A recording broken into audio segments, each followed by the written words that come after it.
احسن، الینا اور فضا بہن بھائی تھے۔ فضا چھوٹی تھی لیکن ہمیشہ سچ بولتی تھی۔ فضا کے سچ بولنے پر احسن اور الینا والدین اور دادا ابو سے ڈانٹ سنتے۔ ایک دن دونوں نے فضا سے بدلہ لینے کا منصوبہ بنایا۔ جمعہ کا دن مقرر کیا کیونکہ اس دن امی جمعہ بازار اور دادا ابو درس سننے کے لیے جاتے تھے۔ جمعہ کو امی اور دادا ابو کے جانے کے بعد اسکول کا ہوم ورک کرنے کے لیے فضا نے اپنا بستہ تلاش کرنا شروع کیا۔ احسن اور الینا کے بستے اپنی جگہ پر موجود تھے، صرف اس کا غائب تھا۔ وہ بے حد حیران ہوئی، ایسا پہلے کبھی نہیں ہوا تھا۔ ہر جگہ بستہ تلاش کرنے کے بعد وہ الینا کے پاس آئی، احسن وہاں موجود نہیں تھا۔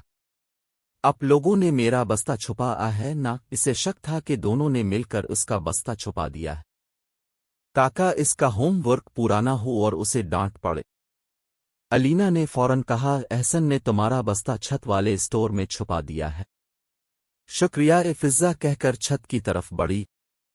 الینا اس کے پیچھے تھے۔ فضا نے چھت کے اسٹور کا دروازہ کھولا، دھڑام سے گرد و غبار میں بھری کپڑوں کی گٹھڑی اس کے سر پر گری۔ اس اسٹور میں گھر کا بہت پرانا اور فالتو سامان بھرا تھا۔ احسن نے ایک مرتبہ فضا سے کہا تھا کہ اسٹور میں کوئی بھوت رہتا ہے۔ فضا نے کبھی احسن کی بات پر یقین نہیں کیا تھا، اسی لیے بے دھڑک دروازہ کھول دیا۔ سر پر سے گرد جھاڑ کر اس نے بتی جلانے کے لیے دیوار پر ہاتھ مارنے شروع کیے۔ اسے یاد نہیں رہا کہ سوئچ بورڈ کدھر ہے۔ اچانک اسٹور کے کونے میں روشنی ہوئی، گول سی روشنی تھی جو کسی حصے کو روشن کرنے کے لیے گولائی میں ڈالی جاتی ہے۔ اس کے منہ سے بے ساختہ لمبی سی چیخ نکلی، امی! 2 قدم پیچھے ہٹ کر اس نے دروازہ کھولنا چاہا مگر وہ بند تھا۔ دروازے کو دونوں ہاتھوں سے پیٹتے ہوئے اس نے بہن بھائی کو آواز دی، الینا باجی، احسن! دروازہ کھولو! بھوت! بھوت! ادھر وہ عجیب الخلقت مخلوق اس کی جانب بڑھ رہی تھی۔ اس کا چہرہ بالکل سفید تھا، آنکھوں کے ارد گرد گول سا حصہ سرخ ہو رہا تھا اور ہونٹ کالے تھے۔ بھوت اس کی جانب بڑھ رہا تھا۔ چیخ چیخ کر اس کا گلا بند ہونے لگا، پوری قوت سے دروازہ بجاتے بجاتے اس کے ہاتھ ڈاکنے لگے۔ اسے لگا رہا تھا جیسے وہ اب کبھی نہیں نکل پائے گی۔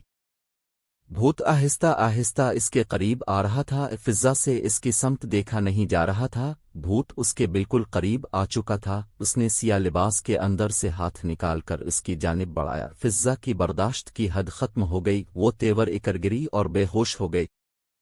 ادھر بھوت جو اپنی ہنسی برداشت کر رہا تھا، اس کا ہنستے ہنستے بارہ حال ہو گیا۔ اس نے سوئچ پر ہاتھ مار کر بلب جلا دیا۔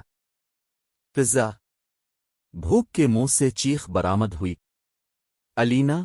الینا! دروازہ کھولو! بھوت نے دروازہ دھڑ دھڑایا جو فوراً کھل گیا۔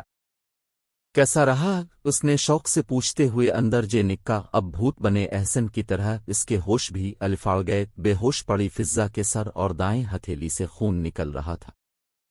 فضا! فضا! احسن کی طرح اس نے بھی فضا کا گال تھپ تھپا یا مگر وہ ہوش میں نہیں آئی۔ جس وقت بھوت بنے احسن نے اس کی سمت ہاتھ بڑھایا، اس کی ہمت جواب دے گئی اور وہ بے ہوش ہو کر گر پڑی تھی۔ جس جگہ وہ گری تھی وہ نوکدار لکڑیوں کا گٹھا پڑا تھا۔ ایک نوکدار لکڑی سے الف سین کے سر پر خراش آئی تھی۔ 3-4 لکڑیوں نے اس کی ہتھیلی کو چھیل دیا تھا۔ وہ خون میں بھری اسٹور کی چھت پر بے ہوش پڑی تھی۔ یہ کیا ہو رہا ہے؟ دادا ابو کی آواز سن کر فضا پر جھکے احسن اور الینا جھٹکے سے سیدھے ہوئے۔ کسی وجہ سے دادا ابو کی واپسی جلدی ہو گئی تھی۔ نیچے کے پورشن میں بچوں کو نہ پا کر وہ اوپر چلے آئے۔ پہلے ان کی نظر روتے ہوئے احسن پر پڑی۔ اس کا عجیب و غریب حلیہ دیکھ کر وہ کچھ کہنے ہی والے تھے کہ ان کی نظر فضا پر پڑی۔ اسے کیا ہوا؟ فضا! فضا! انہوں نے اسے سیدھا کیا، چہرہ خون سے بھرا ہوا تھا۔ دادا ابو نے کہا، الینا بھاگ کر جاؤ، میرا فرسٹ ایڈ باکس لے کر آؤ۔ احسن تم اسے الفاٹے کر نیچے لے چلنے میں میری مدد کرو۔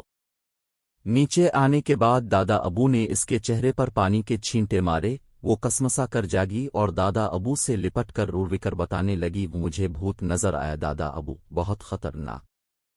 یہ تو نہیں تھا وہ بھوت۔ انہوں نے روتے ہوئے احسن کی طرف غصے سے اشارہ کیا، جس کے آنسوں سے آنکھوں کے گرد لگائی گئی لپ اسٹک اور چہرے پر تھوپا گیا پاؤڈر کہیں کہیں سے مٹ چکا تھا۔ ہونٹ پر لگایا گیا کاجل بھی کہیں کہیں سے ہٹ گیا تھا۔ شاید اس نے آنسو پوچھتے ہوئے ہونٹوں پر بھی ہاتھ ملا تھا۔ اب وہ بھوت کم اور جوکر زیادہ لگ رہا تھا۔ فضا خون سے بھرے سر کے ساتھ ہنس پڑی۔ الینا دواؤں کا بکس لے کر آ گئی۔ دادا ابو نے روئی سے چہرے کا خون صاف کر کے زخموں کا معائنہ کیا اور مرہم پٹی کر دی۔ چوٹ معمولی تھی، وہ 2-4 دن میں ٹھیک ہو جاتی۔ دادا ابو نے احسن اور الینا کی طرف دیکھتے ہوئے طنز یہ کہا، اب تم دونوں پھر جھوٹ بولو گے کہ فضا کے ساتھ مذاق کر رہے تھے؟ وہ خود ہی زیادہ ڈر گئی۔ مجھے معلوم ہے تم دونوں سچائی کی خوبیوں سے ناواقف ہو، تمہیں فضا کے سچ بولنے سے پریشانی ہوتی ہے، اس لیے تم لوگوں نے اس سے بدلہ لینے کے لیے ایسا کیا تھا۔ دونوں کے سر جھکے ہوئے تھے۔